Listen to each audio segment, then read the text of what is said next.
ಅಧಿವೇಶನಕ್ಕೆ ಬಿಜೆಪಿ ಸರ್ಕಾರ ಸಜ್ಜಾಗಿದೆ. ಇವತ್ತಿನಿಂದ 3 ದಿನಗಳ ಕಾಲ ಸದನದಲ್ಲಿ ಏನೇನಾಗುತ್ತೆ ಅನ್ನೋ ಕುತೂಹಲ ಇದ್ದೇ ಇದೆ. ಇನ್ನು ಸದನದಲ್ಲಿ ಮುಖ್ಯಮಂತ್ರಿ ಬೆನ್ನಿಗೆ ನಿಲ್ಲೋದಕ್ಕೆ ಸೂಚನೆಯನ್ನ ನೀಡಲಾಗಿದೆ.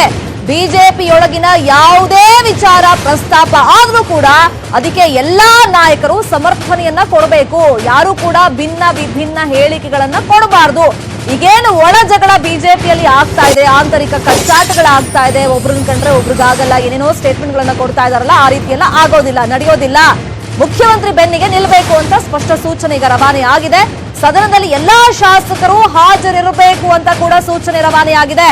ಸಂತ್ರಸ್ತರಿಗೆ ಪರಿಹಾರ ವಿತರಿಸುವಲ್ಲಿ ಸರ್ಕಾರ ಹಿಂದೆ ಬಿದ್ದಿಲ್ಲ ಅನ್ನೋ ಮೆಸೇಜ್ ಅನ್ನ ಪದೇ ಪದೇ ನೀವು ಪಾಸ್ ಮಾಡಬೇಕು. ಆಲ್ರೆಡಿ ಈಗ ವಿಪಕ್ಷಗಳು ಅದನ್ನೇ ಅಸ್ತ್ರವಾಗಿಟ್ಕೊಂಡು ಇವತ್ತು ಚಾಟಿ ಬೀಸೋದಕ್ಕೆ, ಸರ್ಕಾರದ ಮೇಲೆ ಮುಗಿ ಬೀಳೋದಕ್ಕೆ ರೆಡಿ ಆಗಿವೆ. ಆದ್ರೆ ಆ ವಿಚಾರದಲ್ಲಿ ನಮ್ಮ ಸರ್ಕಾರ ಹಿಂದೆ ಬಿದ್ದಿಲ್ಲ, ಅದನ್ನ ನೀವು ಪ್ರತಿಪಾದಿಸಬೇಕು, ಆ ನಿಟ್ಟಿನಲ್ಲಿ ಮಾತಾಡಬೇಕು ಅನ್ನೋ ಸೂಚನೆ ಕೂಡ ರವಾನೆಯಾಗಿದೆ. ನಮ್ಮ ಕೆಲಸಗಳನ್ನ ಅಂದ್ರೆ ಸರ್ಕಾರದ ವತಿಯಿಂದ ಏನೆಲ್ಲ ಕೆಲಸಗಳಾಗಿದೆ ಅದನ್ನ ಸಮರ್ಥವಾಗಿ ನಾವು ಹೇಳ್ಕೊಳ್ಬೇಕು, ಪ್ರೆಸೆಂಟ್ ಮಾಡಬೇಕು.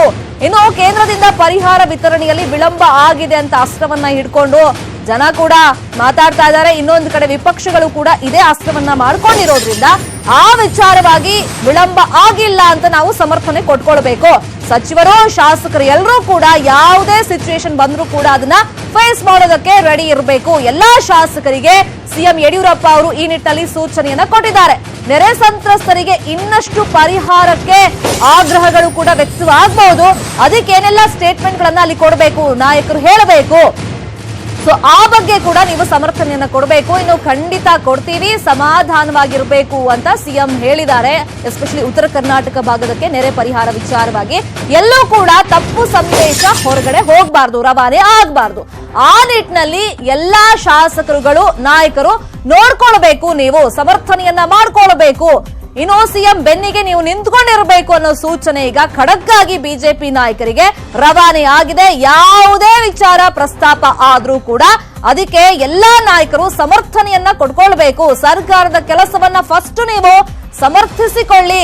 ಎಸ್ಪೆಷಲಿ ನೆರೆ ಪರಿಹಾರದ ವಿಚಾರವಾಗಿ ವಿಳಂಬ ಆಗಿದೆ, ಕೇಂದ್ರ ಸರ್ಕಾರದ ಕಡೆ ಬೊಟ್ಟು ಮಾಡಿದ್ರೆ ಅಥವಾ ಉತ್ತರ ಕರ್ನಾಟಕ ಭಾಗಕ್ಕೆ ಅನ್ಯಾಯ ಆಗಿದೆ, ವಿಳಂಬ ಆಗಿದೆ ಅಂತೆಲ್ಲ ಮಾತಾಡಿದ್ರೆ ನೀವು ನಿಮ್ದೇ ರೀತಿಯಲ್ಲಿ ಅದಕ್ಕೆ ಉತ್ತರವನ್ನ ಕೊಡಬೇಕು ಅಂತ ಯಡಿಯೂರಪ್ಪ ಅವರು ಸೂಚನೆಯನ್ನ ಕೊಟ್ಟಿದ್ದಾರೆ.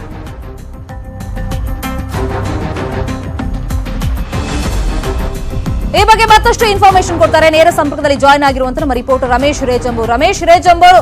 ಮೊದಲ ವಿಚಾರ ಮಾಧ್ಯಮಗಳಿಗೆ ನಿರ್ಬಂಧ, ಆ ವಿಚಾರವಾಗಿ ದೊಡ್ಡ ಮಟ್ಟದಲ್ಲಿ ಚರ್ಚೆ ಆಗ್ತಾ ಇದೆ. ಇನ್ನೊಂದು ವಿಚಾರ, ಈಗ ಯಡಿಯೂರಪ್ಪ ಅವರ ಮೇಲೆ ಮುಗಿಬಿದ್ದಂತ ಟೈಮ್ ನಲ್ಲಿ ಯಾವ ರೀತಿ ಸಮರ್ಥನೆ ಮಾಡಿಕೊಳ್ಬೇಕು, ಏನೆಲ್ಲ ಸೂಚನೆಯನ್ನು ಯಡಿಯೂರಪ್ಪ ರವಾನೆ ಮಾಡಿದ್ದಾರೆ ಶಾಸಕರುಗಳಿಗೆ? ಶರ್ಮಿತಾ ಶೆಟ್ಟಿ, ಮೊದಲನೇದಾಗಿ ಈ ಒಂದು ಏನು ಸದನದಲ್ಲಿ ಇವತ್ತು ನಡೆಯುವಂತಹ ಅಧಿವೇಶನಕ್ಕೆ ಮಾಧ್ಯಮಗಳನ್ನ ನಿರ್ಬಂಧನ ಮಾಡಿರುವಂತದ್ದು ಈಗ ಬಹಳ ದೊಡ್ಡದಾಗಿ ಚರ್ಚೆ ಆಗ್ತಾ ಇರುವಂತದ್ದು. ಯಾಕೆಂದ್ರೆ ಕಳೆದ ಬಾರಿ ಕಾಂಗ್ರೆಸ್ ಸರ್ಕಾರ ಇದ್ದಂತ ಸಂದರ್ಭದಲ್ಲಿ ಇದೇ ಒಂದು ರಣತಂತ್ರವನ್ನ ಕಾಂಗ್ರೆಸ್ ಸರ್ಕಾರ ಅಥವಾ ಮೈತ್ರಿ ಸರ್ಕಾರಗಳು ಮಾಡ್ತಾ ಇದ್ದಾವೆ ಅನ್ನೋ ಸುಳಿವು ಸಿಕ್ತಿದ್ದ ಹಾಗೇನೆ ಎಲ್ಲ ಬಿಜೆಪಿ ನಾಯಕರು ಯಡಿಯೂರಪ್ಪನವರ ಆದಿಯಾಗಿ ನಾವು ಇದನ್ನ ವಿರೋಧಿಸ್ತೀವಿ, ನಾವು ಧರಣಿ ಕೂರ್ತೀವಿ, ಮಾಧ್ಯಮಗಳಿಗೆ ನಿರ್ಬಂಧ ಇರುವಂತದ್ದು ಸರಿಯಲ್ಲ ಅನ್ನುವಂತಹ ವಾದವನ್ನ ಮಾಡ್ತಾ ಇದ್ರು. ಈಗ ಬಿಜೆಪಿ ಸರ್ಕಾರವೇ ಅಧಿಕಾರಕ್ಕೆ ಬಂದಿದೆ, ಆದರೆ ಈಗ ಅದೇ ಸರ್ಕಾರ ಒಂದು ರೀತಿ ವ್ಯತಿರಿಕ್ತವಾದ ಒಂದು ನಿಲುವನ್ನು ತೆಗೆದುಕೊಂಡು ಈಗಾಗಲೇ ಆದೇಶವನ್ನು ಕೂಡ ಹೊರಡಿಸಾಗಿದೆ. ನೇರವಾಗಿ ಮಾಧ್ಯಮಗಳಿಗೆ ನಾವು ಯಾವುದೇ ಕಾರಣಕ್ಕೂ ಸದನದಲ್ಲಿ ಚಿತ್ರೀಕರಣಕ್ಕೆ ಅವಕಾಶ ಕೊಡೋದಿಲ್ಲ, ನಾವು ಅದಕ್ಕೆ ಬೇರೆ ರೀತಿಯ ಒಂದು ವ್ಯವಸ್ಥೆಯನ್ನ ಮಾಡ್ತೀವಿ ಅಂತೇಳಿ ಅವರದೇ ಆದ ಒಂದು ದೂರದರ್ಶನದ ಮೂಲಕ ಒಂದು ವ್ಯವಸ್ಥೆಯನ್ನ ಮಾಡ್ಕೊಂಡಿರುವಂತದ್ದು. ಇದು ಸಾಕಷ್ಟು ಈಗ ಸಾರ್ವಜನಿಕ ವಲಯದಲ್ಲಿ ಮತ್ತೆ ಏನು ಪ್ರತಿಪಕ್ಷಗಳ ವಲಯದಲ್ಲಿ ಒಂದು ರೀತಿ ಟೀಕೆಗೆ ಕಾರಣ ಆಗಿದೆ. ಮತ್ತೊಂದು ಕಡೆಯಲ್ಲಿ ಈಗ ಪ್ರತಿಪಕ್ಷಗಳು ಬಿಜೆಪಿಯ ಸರ್ಕಾರವನ್ನ ಹಣಿಯಲಿಕ್ಕೆ ಸದನದಲ್ಲಿ ಎಲ್ಲ ರೀತಿಯ ಸಿದ್ಧತೆಗಳನ್ನ ಮಾಡಿಕೊಂಡಿದೆ. ಸೊ ಆ ಹಿನ್ನೆಲೆಯಲ್ಲಿ ನಿನ್ನೆ ನಡೆದಂತಹ ಶಾಸಕಾಂಗ ಪಕ್ಷ ಸಭೆಯಲ್ಲಿ ಬಿಜೆಪಿಯ ಎಲ್ಲ ಶಾಸಕರಿಗೆ ಯಡಿಯೂರಪ್ಪನವರು ಒಂದು ಸಂದೇಶವನ್ನು ರವಾನೆ ಮಾಡಿದ್ದಾರೆ. ಈಗಾಗಲೇ ಕೇಂದ್ರ ಸರ್ಕಾರದಿಂದ 1200 ಕೋಟಿ ರೂಪಾಯಿ ಈಗಾಗಲೇ ಬಂದಾಗಿದೆ. ಜೊತೆಗೆ ನಮ್ಮ ರಾಜ್ಯ ಸರ್ಕಾರದಲ್ಲಿ ಆರ್ಥಿಕ ಸಂಕಷ್ಟ ಇದ್ರೂ ಕೂಡ ನಾವು ಪ್ರತಿಯೊಬ್ಬ ಏನು ನೆರೆ ಸಂತ್ರಸ್ತರಿದ್ದಾರೋ ಅವರೆಲ್ಲರಿಗೂ ಕೂಡ ಈಗಾಗಲೇ 10,000 ರೂಪಾಯಿಯನ್ನ ಕೊಟ್ಟಾಗಿದೆ. ಅದರ ಎಲ್ಲ ದಾಖಲೆಗಳು ಕೂಡ ನಮ್ಮಲ್ಲಿದ್ದಾವೆ. ಆದರೆ 5 ಲಕ್ಷ ರೂಪಾಯಿ ಏನು ಕೊಡಬೇಕು ಅಥವಾ ಸಂಪೂರ್ಣ ಮನೆ ಹಾನಿಯಾಗಿರ್ತಕ್ಕಂಥವ್ರಿಗೆ ಸೊ ಅದು ವಿಳಂಬ ಆಗಿದೆ. ಆದರೆ ಈಗ ಕೇಂದ್ರದಿಂದ ಹಣ ಬಂದ ನಂತರ ಎಲ್ಲವೂ ಕೂಡ ಅದು ಕೂಡ ಡಿಸ್ಟ್ರಿಬ್ಯೂಟ್ ಆಗ್ತಾ ಇರುವಂತಹ ಹಿನ್ನೆಲೆಯಲ್ಲಿ ಅದನ್ನು ನಾವು ಸಮರ್ಥನೆ ಮಾಡ್ಕೊಳ್ಳೇಬೇಕಾದಂತ ಅನಿವಾರ್ಯ ಪರಿಸ್ಥಿತಿ ಇರತಕ್ಕಂಥದ್ದು. ಸೊ ಹಾಗಾಗಿ ಎಲ್ಲರೂ ಕೂಡ ನನ್ನ ಬೆನ್ನಿಗೆ ನಿಲ್ಲಬೇಕು ಅನ್ನುವಂಥ ಸೂಚನೆಯನ್ನ ಯಡಿಯೂರಪ್ಪನವರು ನಿನ್ನೆ ನೀಡಿದ್ದಾರೆ. ಅದರ ಜೊತೆನೇ ಕೊಟ್ಟಿರ್ತಕ್ಕಂಥ ಈಗಾಗಲೇ ಏನು ಪರಿಹಾರ ವಿತರಣೆಗೆ ಈಗಾಗಲೇ ಏನು ರಣತಂತ್ರವನ್ನು ರೂಪಿಸಿದೆ ಸರ್ಕಾರ. ಸೊ ಅಲ್ಲೂ ಕೂಡ ವಿಳಂಬ ಆಗ್ತಾ ಇದೆ. ಜೊತೆಗೆ ಸಾಕಷ್ಟು ಜನರಿಗೆ ಇನ್ನೂ ಕೂಡ ಪರಿಹಾರ ಸಿಕ್ಕಿಲ್ಲ ಅನ್ನುವಂಥದ್ದನ್ನ ಸ್ವತಃ ಬಿಜೆಪಿ ಶಾಸಕರೇ ನಿನ್ನೆ ನಡೆದಂತ ಶಾಸಕಾಂಗ ಪಕ್ಷ ಸಭೆಯಲ್ಲಿ ಯಡಿಯೂರಪ್ಪನವರಿಗೆ ತರಾಟೆಯಿಂದ ಇಟ್ಕೊಂಡಿದ್ದಾರೆ. ಆ ಸಂದರ್ಭದಲ್ಲಿ ನಿಮಗೆ ಹಣ ಖಂಡಿತವಾಗೂ ಬರುತ್ತೆ ನೆರೆ ಸಂತ್ರಸ್ತರಿಗೆ, ಆದರೆ ಸ್ವಲ್ಪ ಸಮಯ ಬೇಕಾಗುತ್ತೆ. ಈಗಾಗಲೇ ಕೇಂದ್ರ ಸರ್ಕಾರದಿಂದಲೂ ಕೂಡ ಹಣ ಬಂದಾಗಿದೆ. ಆ ಹಿನ್ನೆಲೆಯಲ್ಲಿ ಈ ಸದನದಲ್ಲಿ ಈಗ ನಾವು ಏನು ಬಜೆಟ್ ಬಿಲ್ ಏನಿದೆ ಅದನ್ನ ಪಾಸ್ ಮಾಡ್ಕೊಳ್ಳೋಣ. ಆನಂತರ ನಿಮ್ಮ ಸಮಸ್ಯೆಗಳೇನಿದೆ ಅದನ್ನ ನಾವು ಪಕ್ಷದ ಆಂತರಿಕ ವೇದಿಕೆಯಲ್ಲಿ ಬಗೆಹರಿಸ್ತೀನಿ, ನಾನು ನಿಮ್ಮ ಜೊತೆಗಿರ್ತೀನಿ ಅನ್ನೋ ಸಂದೇಶವನ್ನು ಈಗಾಗಲೇ ಯಡಿಯೂರಪ್ಪನವರು ರವಾನೆ ಮಾಡಿದ್ದಾರೆ. ಸೊ ಆ ಹಿನ್ನೆಲೆಯಲ್ಲಿ ಬಿಜೆಪಿ ಎಲ್ಲ ಶಾಸಕರನ್ನ ಒಟ್ಟುಗೂಡಿ ಈಗಾಗಲೇ ಬಿಜೆಪಿ ಸರ್ಕಾರ ಪ್ರತಿಪಕ್ಷಗಳ ಯಾವುದೇ ಪ್ರಶ್ನೆಗಳಿರ್ಬೋದು ಅಥವಾ ಟೀಕೆಗಳಿರ್ಬೋದು ಅವುಗಳನ್ನ ಎದುರಿಸಲಿಕ್ಕೆ ತನ್ನದೇ ಆದಂತ ರಣತಂತ್ರವನ್ನ ಮಾಡ್ಕೊಂಡಿದೆ ಅಂತಾನೆ ಹೇಳ್ಬೋದು. ಶರ್ಮಿತಾ ಶೆಟ್ಟಿ, ಇನ್ನೊಂದು ವಿಚಾರ ರಮೇಶ್ ರೇಜಮೂರಿ, ಯಾಕಂದ್ರೆ ಹಿಂದೆ ಕೇಂದ್ರದಿಂದ ಏನೀಗ ಪುಡಿಗಾಸು ಅಂತ ಸಿಕ್ಕಿದೆ, ಅದು ರಿಲೀಸ್ ಆಗೋಕ್ಕೂ ಮುಂಚೆ ಬಿಜೆಪಿ ಶಾಸಕರುಗಳೇ ಹೇಳ್ಕೊಳ್ತಾ ಇದ್ರು ಹೌದು ವಿಳಂಬ ಆಗಿದೆ, ಯಾಕಂದ್ರೆ ಎಸ್ಪೆಷಲಿ ಶ್ರೀರಾಮುಲು ಅವರೇ ನಾನು ಜನರ ಹತ್ರ ಕ್ಷಮೆ ಕೇಳ್ತೀನಿ ವಿಳಂಬ ಆಗಿರೋದಕ್ಕೆ ಅಂತ ಕೇಳ್ಕೊಂಡಿದ್ರು.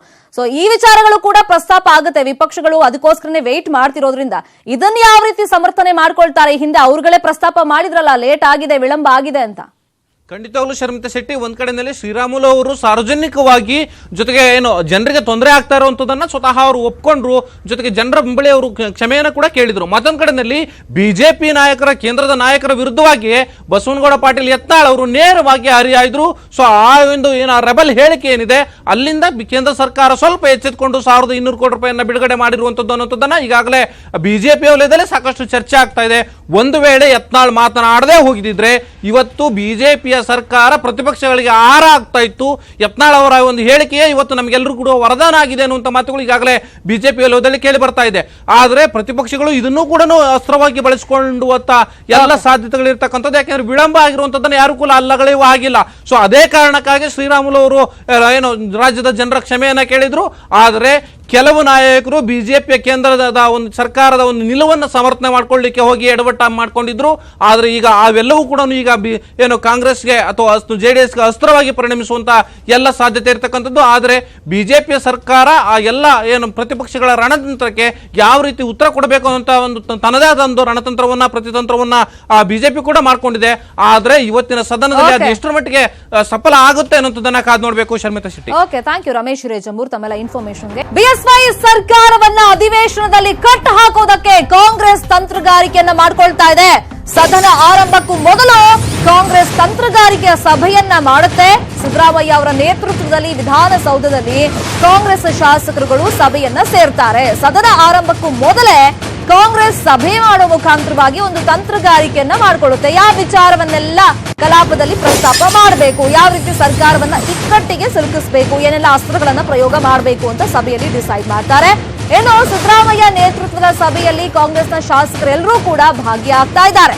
ವಿಧಾನಸಭೆ ವಿಧಾನ ಪರಿಷತ್ ಸದಸ್ಯರು ಸಭೆಯಲ್ಲಿ ಹಾಜರಿರ್ತಾರೆ. ಸದನ ಆರಂಭವಾಗ್ತಾ ಇದ್ದಂತೆ 15 ದಿನ ಕಲಾಪ ನಡೆಸೋದಕ್ಕೆ ಆಗ್ರಹವನ್ನ ಮಾಡಬೇಕು ಅಂತ ಫಸ್ಟ್ ಈಗ ಬಿಜೆಪಿ ಅವ್ರ ಮುಂದೆ ಇಡೋದಕ್ಕೆ ಕಾಂಗ್ರೆಸ್ ಅವರು ನಿರ್ಧಾರಕ್ಕೆ ಬಂದಿದ್ದಾರೆ. ಇನ್ನು ನೆರೆ ಸಂತ್ರಸ್ತರಿಗೆ ಸೂಕ್ತ ಪರಿಹಾರ ನೀಡುವಲ್ಲಿ ಸರ್ಕಾರ ವಿಫಲವಾಗಿದೆ. ಬರ ಪರಿಸ್ಥಿತಿ ನಿಭಾಯಿಸುವಲ್ಲೂ ಕೂಡ ಬಿಜೆಪಿ ಸರ್ಕಾರ ಸಂಪೂರ್ಣವಾಗಿ ಫೇಲ್ಯೂರ್ ಆಗಿದೆ. ಸದನದ ಒಳಗೆ ಸರ್ಕಾರದ ಮೇಲೆ ಈ ರೀತಿಯಾಗಿ ಒತ್ತಡ ಹಾಕೋದಕ್ಕೆ ಕಾಂಗ್ರೆಸ್ ತೀರ್ಮಾನವನ್ನ ಮಾಡಿಕೊಂಡಿದೆ. ಸರ್ಕಾರ ಪ್ರತಿಪಕ್ಷದ ಹೋರಾಟಕ್ಕೆ ಮಣಿಯದೆ ಇದ್ರೆ ಧರಣಿ ಮಾಡೋದಕ್ಕೂ ಕೂಡ ಕಾಂಗ್ರೆಸ್ ಅವರು ಸಜ್ಜಾಗ್ತಾ ಇದ್ದಾರೆ ಅಂತ ಗೊತ್ತಾಗಿದೆ. ಸದನದಲ್ಲೇ ಅಹೋರಾತ್ರಿ ಧರಣಿ ನಡೆಸೋದಕ್ಕೆ ಕಾಂಗ್ರೆಸ್ ರೆಡಿ ಆಗ್ತಾ ಇದೆಯಂತೆ. ಕಲಾಪ ಆರಂಭವಾಗ್ತಾ ಇದ್ದಂತೆ ಫಸ್ಟ್ 3 ದಿನ ಎಲ್ಲ ನಡೆಯಲ್ಲ, 15 ದಿನ ನೀವು ಸದನವನ್ನ ಮಾಡಬೇಕು, ಅಧಿವೇಶನ ನಡೆಸಿ ಅನ್ನೋ ಆಗ್ರಹ. ಇನ್ನೊಂದು, ನೆರೆ ವಿಚಾರವನ್ನ ಪ್ರಸ್ತಾಪ ಮಾಡಿ ಆ ಅಸ್ತ್ರದ ಮುಖಾಂತರವಾಗಿ ಯಾವ ರೀತಿ ಸರ್ಕಾರವನ್ನ ಕಟ್ ಹಾಕಬೇಕು ಅಂತ ಕಾಂಗ್ರೆಸ್ ಅವರು ಒಂದು ನಿರ್ಧಾರಕ್ಕೆ ಬರ್ತಾರೆ. ಕಲಾಪ ಆರಂಭಕ್ಕೂ ಮೊದಲು ಈ ಸಭೆಯಲ್ಲಿ ತಂತ್ರಗಾರಿಕೆಯನ್ನ ಮಾಡ್ಕೊಳ್ತಾರೆ.